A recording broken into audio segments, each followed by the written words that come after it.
Hello বন্ধুরা, পিকনিকের কিন্তু রান্নাবান্না সব কমপ্লিট হয়ে গেছে।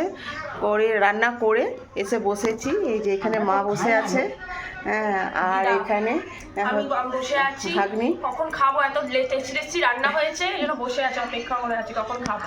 আর আজকে তোমাদের সাথে আমাদের পিকনিকে কি কি মেনু হয়েছে সেটা তোমাদের সাথে শেয়ার করি।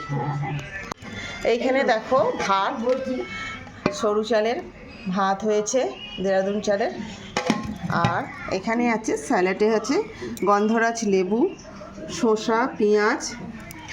সঙ্গে কি আছে দেখো, এখন তো শীতকাল মানেই বলো না, এরকম বেশ লম্বা বেগুনগুলো খেতে এত ভালো লাগে না, লম্বা লম্বা বেগুন ভাজা, আলু ভাজা। আর এখানে আছে ভেজ ডাল, ফুলকপি, গাজর, কড়াইশুঁটি, আর এখানে আছে কাজু কিশমিশ দিয়ে ভেজ ডাল করেছি। এখানে আছে আলু ফুলকপি দিয়ে চিংড়ি মাছ দিয়ে কড়াইশুঁটি দিয়ে তরকারি হয়েছে, মাখা মাখা।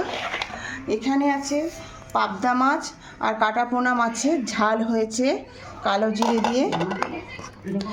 আর কেননা মা মানে আমার শাশুড়ি মা, আমার ননদ মাংস খায় না, তাই ওদের জন্য মাছ করা হয়েছে, বুঝলে তো। আর এখানে আছে চাটনি, এটা কিন্তু আমার ননদ করেছে, আগের দিন করে রেখেছিল, হ্যাঁ, আমসত্ত্ব, টমেটো, খেজুর দিয়ে চাটনি। আর এখানে পাঁপড় ভাজা। আমাকে কিন্তু এখানে সমস্ত কিছু রান্নাতে হেল্প করেছে আমার ননদ ভাগ্নি।